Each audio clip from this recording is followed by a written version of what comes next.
샬롬 반갑습니다. 9월 18일 금요일 새벽 예배를 시작하도록 하겠습니다. 우리 찬송가 94장 주 예수보다 더 귀한 것은 없네. 찬송가 94장 함께 찬양하도록 하겠습니다.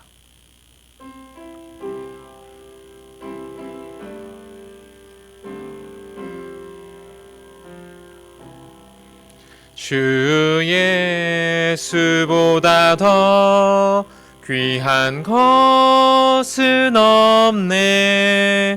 이 세상 부귀와 바꿀 수 없네. 영죽은 내 대신 돌아가신 그 놀라운 사랑 잊지 못해. 세상 즐거움 다 버리고 세상 자랑 다 버렸네. 주 예수보다 더 귀한 것은 없네. 예수 밖에는 없네. 주 예수보다 더 귀한 것은 없네. 이 세상 명예와 바꿀 수 없네. 이전에 즐기던 세상 일도 주 사랑하는 맘 뺏지 못해. 세상 즐거움 다 버리고 세상 자랑 다 버렸네. 주 예수보다 더 귀한 것은 없네. 예수 밖에는 없네. 주 예수보다 더 귀한 것은 없네. 이 세상 행복과 바꿀 수 없네. 유혹과 핍박이 몰려와도 주 섬기는 내 맘 뺏지 못해. 세상 즐거움 다 버리고 세상 자랑 다 버렸네. 주 예수보다 더 귀한 것은 없네. 예수 밖에는 없네. 아멘. 오늘 저희에게 주시는 하나님의 말씀은요, 에스겔서 11장 1절에서 13절입니다. 에스겔서 11장 1절에서 13절입니다. 그때에 주의 영이 나를 들어올려서 여호와의 전 동문 곧 동양한 문에 이르시기로 보니 그 문에 사람이 25명이 있는데 내가 그 중에서 아술의 아들 야하사나와 분야의 아들 블라다를 보았으니 그들은 백성의 고관이라. 그가 내게 이르시되 인자야, 이 사람들은 불의를 품고 이 성중에서 악한 꾀를 꾸미는 자니라. 그들의 말이 집 건축할 때가 가깝지 아니한즉 이 성읍은 가마가 되고 우리는 고기가 된다 하나니 그러므로 인자야 너는 그들을 쳐서 예언하고 예언할지니라. 여호와의 영이 내게 임하여 이르시되 너는 말하기를 여호와의 말씀에 이스라엘 족속아 너희가 이렇게 말하였도다. 너희 마음에서 일어나는 것을 내가 다 아노라. 너희가 이 성읍에서 많이 죽여 그 거리를 시체로 채웠도다. 그러므로 주 여호와께서 이같이 말씀하셨느니라. 이 성읍 중에서 너희가 죽인 시체는 그 고기요 이 성읍은 그 가마인데 너희는 그 가운데서 끌려 나오리라. 나 주 여호와가 말하노라. 너희가 칼을 두려워하니 내가 칼로 너희에게 이르게 하고 너희를 그 성읍 가운데서 끌어내어 타국인의 손에 넘겨 너희에게 벌을 내리리니 너희가 칼에 엎드러질 것이라. 내가 이스라엘 변경에서 너희를 심판하리니 너희는 내가 여호와인 줄을 알리라. 이 성읍은 너희 가마가 되지 못하고 너희는 그 가운데서 고기가 되지 아니할지니라. 내가 너희를 이스라엘 변경에서 심판하리니 너희는 내가 여호와인 줄을 알리라. 너희가 내 율례를 행하지 아니하며 규례를 지키지 아니하고 너희 사방에 있는 이방인의 규례대로 행하였으니라 하셨다 하라. 이에 내가 예언할 때에 분야의 아들 불랴다가 죽기로 내가 엎드려 큰 소리로 부르짖어 이르되 오호라 주 여호와여 이스라엘의 남은 자를 다 멸절하고자 하시나이까 하니라. 아멘. 설마가 사람 잡는다라는 말이 있습니다. 그럴 리가 없을 거야. 이렇게 우리가 마음을 놓은 곳에서 문제가 생기고 사건이 되고 그리고 탈이 난다는 것이죠. 우리의 삶을 조금 더 면밀하게 생각해보고 그리고 들여다본다면 우리가 얼마나 근거 없는 것들을 신뢰하며 살아가는지를 살펴볼 수 있을 것입니다. 제가 이제 설마라는 단어를 이제 피부로 느낀 것은 이제 한진 해운 사건이 있었을 때인데요. 제가 이제 항해사로 이제 그 회사에서 다닐 때도 근무할 때도 그 회사가 어렵다 이런 얘기를 참 많이 들었었어요. 그런데 제가 아는 그 어떤 사람들도 이 회사가 어렵지만 망할 거다 이렇게 얘기한 사람은 하나도 없었습니다. 왜냐하면 이제 우리에게는 그런 어떤 근거는 없지만 어떤 그런 근거 없는 확신들이 있었기 때문이죠. 우리나라가 삼면에는 다 바다로 되어 있고 또 수출입 사업이 우리나라의 이제 기초이고 그리고 이 해운업이라는 것 자체가 국가의 이제 근간이 되는 그런 사업이기 때문에 그 한진해운은 이제 망하지 않을 거라는 그런 확신을 가진 거죠. 이제 배가 이제 거친 풍랑을 만나게 되면 이 너울이라는 것을 타고 다니게 됩니다. 너울이라는 것은 이제 큰 파도를 의미하는데요. 이 파장이 큰 파도인데 이제 그 배가 이제 너울을 타고 올라가서 이제 타고 내려오고 올라가고 내려가고를 이제 반복하게 되는 거죠. 그런데 이제 너울을 타고 올라가서 이제 내려갈 때 이제 그 고점에서 저점으로 내려갈 때 이제 배의 앞부분 그 선수 부분이 이제 물에 이렇게 처박히게 됩니다. 그리고 처박히고 그리고 다시 물이 배가 뜨려는 그 부력 때문에 다시 일어서서 그 파도를 넘어가고 다시 처박히고 일어서고를 반복하면서 그 너울들을 지나서 이제 항해하게 되는 것이죠. 그래서 이 한진해운이라는 이 거대한 기업도 마치 이 배처럼 이제 언제 그랬다는 듯이 다시 그 물보라를 딛고 다시 일어설 것이라고 생각했었는데 이 거대한 기업이 다시 일어서지 못하고 그렇게 침몰하는 것을 보면서 진짜 설마가 제 피부에 닿았던 적이 있었습니다. 우리 안에는 이처럼 섣부른 확신들이 있습니다. 내 건강에 대해서 그리고 관계에 대해서 그리고 부모와 자녀의 신뢰에서도 그리고 사업에서도 작은 것들로 인해서 우리는 그것들을 확대하면서 괜찮을 거야 이렇게 확신할 때가 있습니다. 그러나 이제 문제가 일어나려고 할 때는 작은 신호들이 이제 이렇게 있죠. 그리고 그 신호들을 무시하면 큰 문제가 생기기도 합니다. 결국에 우리가 생각하게 되는 것은 우리 사람에게는 절대라는 단어를 쓸 수 없다는 것입니다. 절대라는 그 단어는 우리에게 허용되는 것이 아니라 오직 하나님께만 사용할 수 있다는 것입니다. 오늘 본문에 이제 등장하는 이들도 헛된 확신에 사로잡혀 있습니다.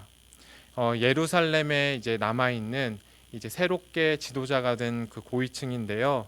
이들은 언제든지 언제라도 자신들은 안전할 것이라는 그런 확신에 사로잡혀 있습니다. 오늘 본문을 좀 이해하기 위해서는 역사적인 배경이 조금 필요할 것 같습니다.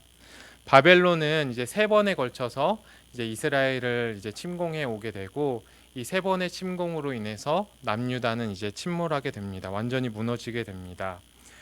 BC 597년 이제 바벨론이 2차로 침공해 왔을 때 그들은 이제 유다의 왕인 여호와긴과 그리고 권세 있는 자들 그리고 지도자 10,000명 수많은 사람들을 포로로 잡아갔습니다. 이때 포로로 사로잡혀간 사람 중에 하나가 바로 오늘 에스겔서의 에스겔이죠.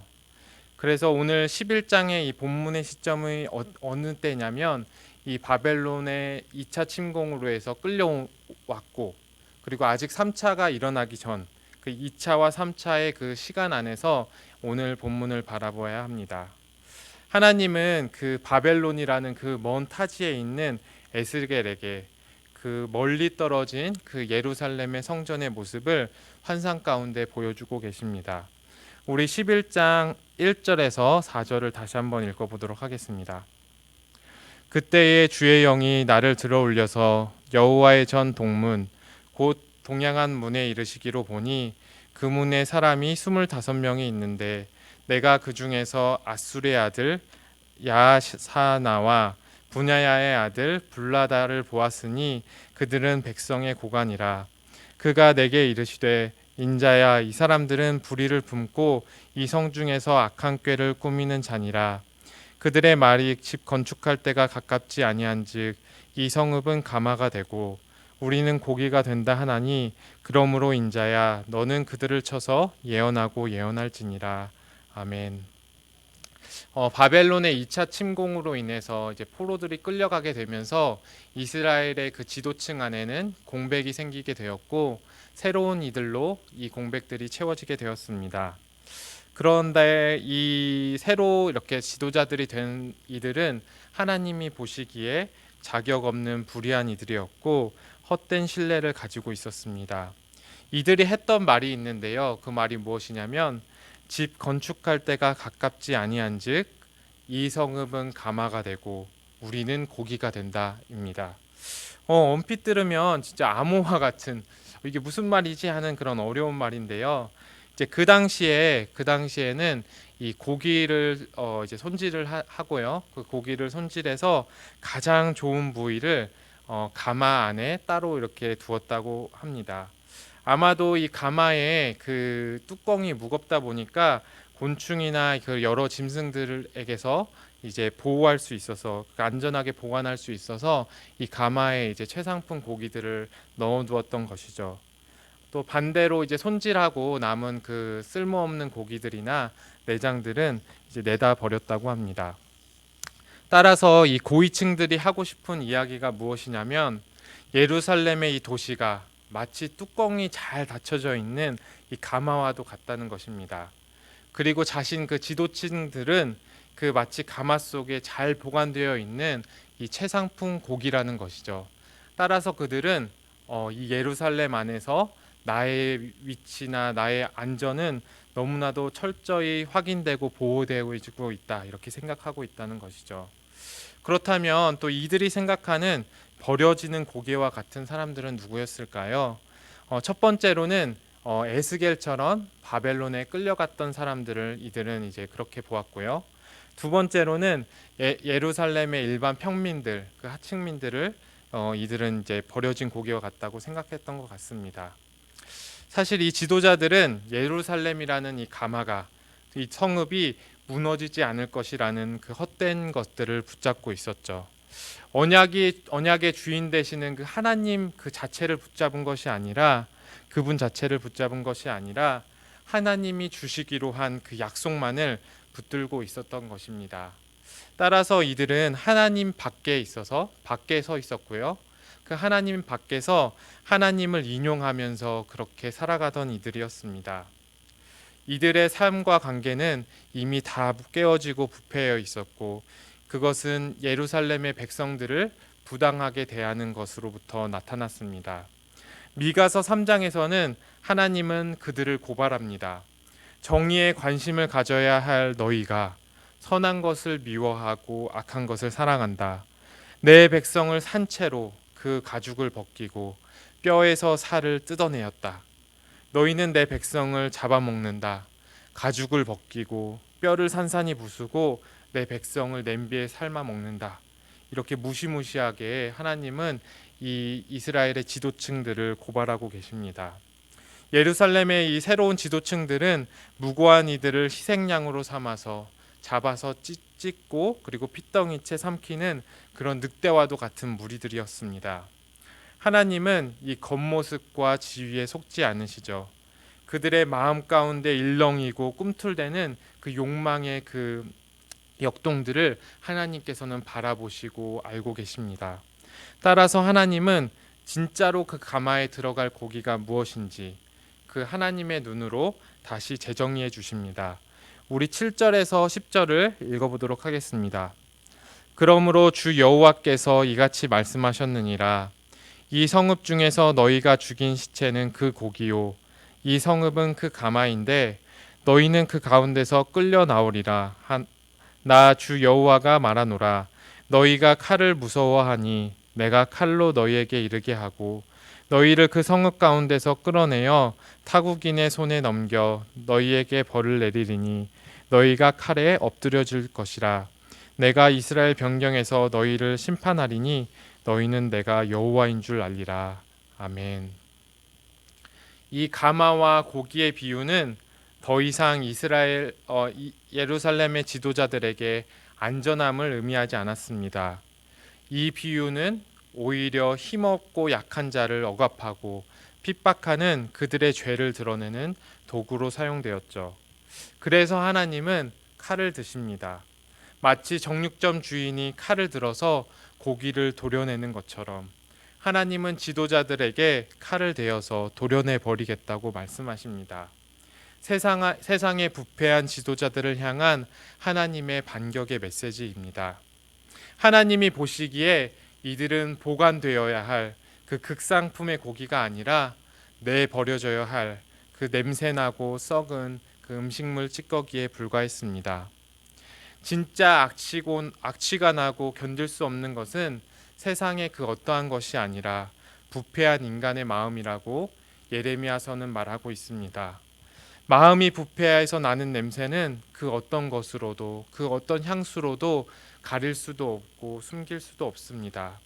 하나님은 이 부패한 마음들을 도려내어 썩은 고기를 버리듯이 내어 버리실 것입니다.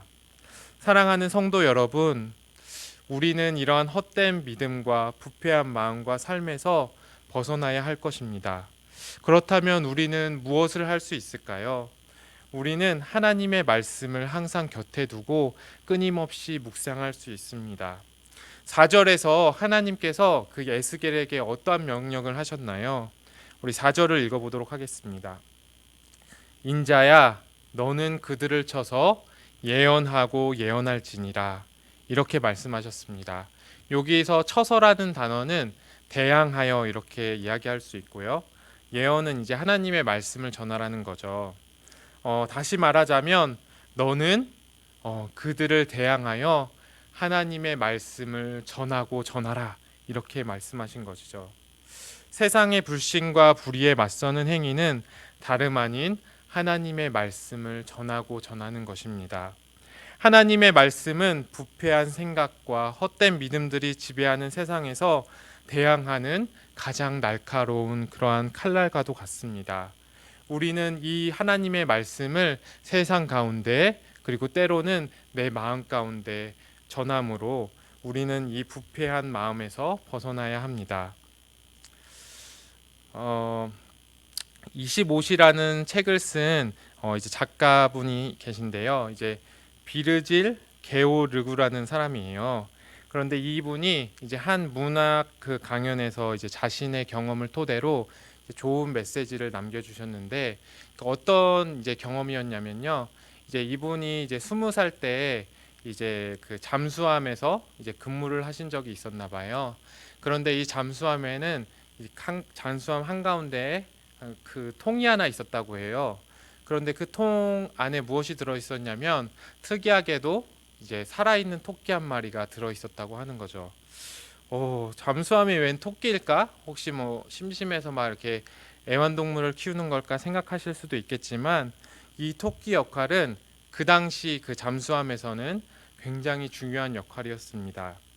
어떤 역할이었냐면 이 토끼가 이 산소의 함량, 그러니까 잠수함 내에 산소가 얼마나 되는지를 판별해 주는 그러한 도구였다고 해요. 토끼가 이제 산소가 모자라면 이 토끼는 사람들보다 한 7시간 정도 더 먼저 이제 죽는다고 합니다. 따라서 이 토끼가 숨을 멎으면 지금은 이 잠수함에 산소가 없구나 하면서 경각심을 일으키고 이제 비상 상황에 대처하는 그러한 일들이 일어난다는 것이죠. 그리고 이 시인이 이 세상에 이제 토끼의 비유를 들면서 이런 메시지를 남겼습니다. 시인은 마치 세상에 살아가고 그 잠수함에 살아있는 토끼와 같은 존재다 이렇게 이야기를 했습니다. 시인이 이제 괴로워서 펜을 들어서 이제 시를 적기 시작하면 이미 그 사회는 병들었다는 증거라고 하고 있는 것입니다. 그러니까 토끼가 이제 산소가 없으면 죽어가듯이 시인이 괴로워하면서 그 시를 쓰면 그 사회는 이제 부패하였다는 것이죠. 사랑하는 성도 여러분, 우리는 잠수함 한가운데 놓여 있는 토끼, 그리고 세상 속에서 살아가고 있는 시인과도 같은 존재입니다. 하나님의 사람은 세상의 눈이 아닌 하나님의 눈으로 오늘과 역사를 이렇게 바라보는 사람들입니다. 다른 사람들이 수평적으로 이 세상을 바라볼 때 우리는 하늘의 눈으로, 그 하나님의 눈으로, 그 수직적인 그 관점으로 역사를 바라보고 이 세상을 향해서 경고의 나팔을 불어야 합니다. 하나님의 말씀을 전하고 전함은 바로 이러한 것들을 이야기하고 있는 것입니다. 두 번째로 우리가 이제 세상의 불신과 불의에 맞서야 한 태도는 이제 오늘 본문의 이제 후반절에 나타나는데요. 바로 중보 기도입니다. 황상 가운데서 이제 예루살렘의 그 분야의 아들, 그 고위직이었던 그 불야다가 죽게 되었습니다. 이 불야다는 여호와께서 구원하셨다, 이렇게 여호와께서 구원하셨다라는 그런 좋은 이름의 뜻을 가지고 있는데 그가 이 예언 가운데, 환상 가운데 죽게 된 것이죠. 그의 부모가 붙여줬던 그 구원하셨다라는 그 이름이 그를 심판해서 구원하지 않았습니다. 그는 하나님의 율례와 규례를 지키지 않았으며 하나님의 그 울타리 안에 있는 것이 아니라 하나님 밖에서 있었습니다. 그리고 하나님의 심판을 통하여서 하나님은 하나님 자신이 어떤 분이신지를, 하나님의 되심을 알리셨습니다. 이 환상을 통해서 에스겔은 하나님의 그 하나님 되심을 발견했습니다. 그래서 하나님은 죄도 간구하시는 분이 아니시구나, 하나님은 인생과 역사를 주관하시는 분이구나, 그 하나님을 알게 되었습니다. 그래서 에스겔은 하나님 앞에 엎드려 이스라엘의 남은 자들을 위하여서 큰 소리로 하나님께 부르짖었습니다. 사랑하는 성도 여러분, 우리는 하나님의 하나님 되심을 아는 자로서 오늘을 살아가고 계신가요? 우리는 그 하나님의 임재와 그 손길을 너무 먼 얘기로 생각해서는 안 됩니다. 우리가 마치 하나님이 다시 오실 그날, 그때만을 우리가 하나님의 임재와 손길을 기다려야 하는 것이 아니라 하나님께서는 과거에도, 그리고 우리가 생각하는 그 먼 미래에도, 그리고 오늘 현실에서도 역사하고 그리고 임재하시고 일하고 계신다는 사실을 알아야 합니다. 에스겔의 몸은 비록 그 바벨론과 그 예루살렘, 그 바벨론에 끌려와서 그 먼 타지에 있었지만 예루살렘에 있는 남은 자들을 위하여서 가슴을 치면서 하나님께 부르짖었습니다. 오늘 우리도 코로나의 시대를 살아가고 있죠. 서로가 정말 떨어짐의 시대, 같이 대면하고 만나고 교제하는 시대가 아니라 지금은 떨어져서 대면하지 못하는 그런 시대를 살아가고 있습니다. 따라서 우리도 에스겔처럼 서로를 위해서, 우리가 만나지는 못하지만 서로를 위해서 중보하며 기도할 수 있습니다. 만나지는 못하지만 작게나마 들리는 그 소식들로 서로를 위해서 마음을 다해서 기도한다면 그 기도는 우리를 하나로 묶고 계시는 하나님을 드러내게 될 것이며, 오늘 우리는 여호와 하나님이 어떤 분인지를 아는 사람으로서 오늘 하루를 살아갈 수 있을 것입니다. 말씀을 맺도록 하겠습니다. 사랑하는 우리 성도 여러분, 우리의 안전은 어디에 있을까요? 우리의 안전은 어디서부터 보장받을 수 있을까요? 예루살렘에 남아있다고 안전한 것일까요? 예루살렘을 떠났다고 안전한 것일까요? 세상에 안전한 곳은 없습니다. 사실 우리가 가장 안전하다고 생각하는 그 장소, 재정, 방법, 관계들은 사실 안전하지 않습니다. 그것들이 우리를 지켜줄 수도 없고 그리고 책임져 줄 수도 없습니다. 우리가 가장 안전하다고 생각했던 그것이 어느 날 우리를 배신해서 우리의 삶과 마음을 절망하게 만들 것입니다. 우리의 근본은 어디에 있을까요? 우리가 딛고 서 있는 그 디딤돌은 무엇일까요? 잡으면 손가락 사이로 흩어져갈 그 어떤 것을 우리는 의지해서는 안 됩니다. 오직 예수 그리스도를 붙드십시오. 예수님께 들으십시오. 오직 우리의 반석 되시는 그 예수님께 딛고 오늘 하루를 일어서십시오. 신학자인 폴 틸리히는 하나님의 존재를 우리의 존재의 기반이다, 그라운드라고 이렇게 표현하였습니다. 이렇게 피라미드를 보면 많은 사람들이 그렇게 생각하죠. 그 피라미드 꼭대기에는 신이 있다, 하나님이 있다, 이렇게 이야기합니다. 마치 오늘 우리가 생각하는 그 이스라엘의 고관들처럼 그 피라미드 가장 위에서 사람들을 억압하고 착취하고 자신의 유익을 취한다는 것이 신의 존재라고 생각합니다. 그런데 이 폴 틸리히는 하나님은 그 피라미드의 가장 꼭대기에 계신 분이 아니라 사실은 그 피라미드의 가장 아래 부분에 계신 분이라고 이야기를 하고 있습니다. 우리가 우리의 존재의 기반이 되신다는 거죠. 이 세상에 있는 모든 창조물들의 기반이 되시고, 그리고 우리가 그 기반이 없으면 정말 이 삶이 다 무너져 내리는 것처럼 하나님은 우리의 가장 밑바닥에서 우리가 될 수 있는 그러한 존재가 되신다는 것입니다. 우리는 그 하나님의 존재 위에 서 있습니다. 따라서 하나님의 율례와 규례를 지키지 않는다는 것, 하나님의 말씀을 청종하지 않고 그 하나님의 생명 안에 있지 않다는 것은 바로 죽음을 이야기하고 우리가 될 수 없음, 우리의 자신을 잃어버리는 그러한 결과가 나타날 것입니다. 우리는 오직 하나님 안에서만 안전합니다. 하나님과의 그 언약 안에서만 온전한 쉼을 누릴 수 있습니다. 오직 그 하나님의 집에서만 우리는 영원한 안식을 누릴 수 있습니다. 우리는 영원히 침몰하지 않는 그 예수 그리스도라는 구원의 방주를 타고 있습니다. 우리의 인생이 때로는 마구잡이로 흔들리는 것처럼 보여도 우리는 결국 그 예수 그리스도 안에 있기 때문에 결국 안전한 주님의 항구로 돌아갈 수 있을 것입니다. 술 취한 듯 비틀거리는 세상에서 유일한 기준이 되시고 질서가 되시는 예수 그리스도를 붙드십시오. 사람이 아닌 하나님의 말씀을 들으십시오. 깨어지지 않는 하나님의 약속을 붙드십시오. 헛걸음으로 헛다리를 짚는 그런 인생이 아니라 단 한 걸음을 걸어도 우리의 실존 되시는 그 하나님을 딛고 일어서는 저희들이 되기를 예수님의 이름으로 축원합니다. 아멘. 우리 함께 기도하도록 하겠습니다. 하나님 아버지, 오늘 에스겔서 말씀을 통하여서 하나님, 주님, 우리를 바라보게 됩니다. 우리가 과연 무엇을 신뢰하고 무엇을 믿고 있는지를 발견합니다. 이스라엘에 남아있던 그 고관들이 마치 자기가 가마 안의 고기처럼 안전하게 지켜진다는 그런 것들을 믿으면서 살아갔지만 실상은 그들이 하나님 안에 있지 않았고 또 하나님의 약속을 믿지 않았으며 하나님을 붙잡고 있지 않음을 우리가 발견하게 되었습니다. 하나님 아버지, 오늘 나를 다시 한번 바라봅니다.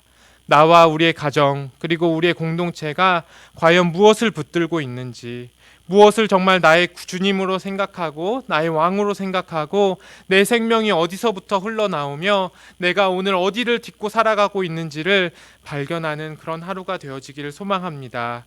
오직 나의 생명이 되시는 예수만을 붙들며 나의 모든 것 되시는 주님만을 붙들고 주님 위에 서 있는 저희들 되게 하여 주시옵소서. 그리하여서 하나님이 주시는 그 어떤 그 파생적인 그 어떤 한 가지를 붙드는 것이 아니라 우리의 전부 되시는 그 하나님 한 분을 붙들 수 있는 저희들 될 수 있도록, 저희 공동체 될 수 있도록 주님께서 인도해 주시고 붙들어 주시기를 소망합니다. 또한 하나님, 우리가 이 땅을 살아가는 주님의 등불로서 하나님의 살아계신 말씀을 전하고 또 하나님의 마음을 품고 이 세상을 위해서 중보할 수 있기를 소망합니다. 하나님의 말씀을 전하고 전할 때, 그리고 하나님의 마음으로 이 세상을 위해서 그리고 다른 이들을 위해서 기도할 때 하나님의 역사가 일어나고 하나님께서 일하시는 것들을 바라보게 됨을 하나님 아버지 고백합니다. 이 시간 내 안에서 일하여 주시고 우리의 가정 가운데서, 공동체 가운데서, 이 세상 가운데서 일하여 주시옵소서. 이 모든 건 예수님의 이름으로 기도드렸습니다. 아멘. 우리 주님이 가르쳐 주신 기도하도록 하겠습니다. 하늘에 계신 우리 아버지여, 이름이 거룩히 여김을 받으시오며 나라의 임하옵시며 뜻이 하늘에서 이루어진 것 같이 땅에서도 이루어지리이다.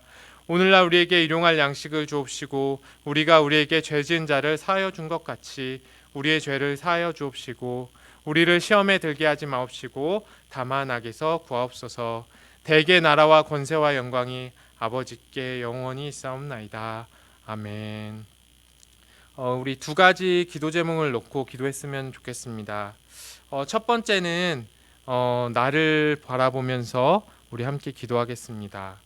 나는 진짜로 하나님 안에 있으신가요? 하나님 한 분만을 붙들고 계신가요?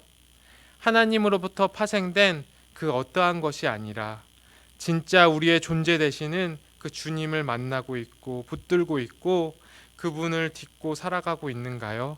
이 시간 내가 진짜로 주님을 신뢰하며 주님을 붙들 수 있도록 이 시간 우리 함께 기도해 주셨으면 좋겠습니다. 두 번째로는요, 우리가 같이 중보하면서 기도했으면 좋겠는데요. 하나님께서는 에스겔에게 말씀하셨습니다. 나의 말을 전하고 전하라. 따라서 우리는 하나님의 말씀을 전하고 전해야 합니다. 또 우리는 공동체와 민족의 아픔을 그리고 죄를 내 안으로 받아들여 내 아픔으로 내 죄로 생각하고 그것을 회개하면서 기도해야 합니다. 오늘 불신과 불의의 세상 가운데서 하나님의 말씀을 전함으로 그리고 하나님의 마음으로 기도함으로 하나님이 하나님 되심을 드러내는 등불로서 사용될 수 있도록 함께 기도해 주셨으면 좋겠습니다. 또 가지고 있는 기도 제목을 따라서 우리 함께 기도하도록 하겠습니다. 기도하겠습니다.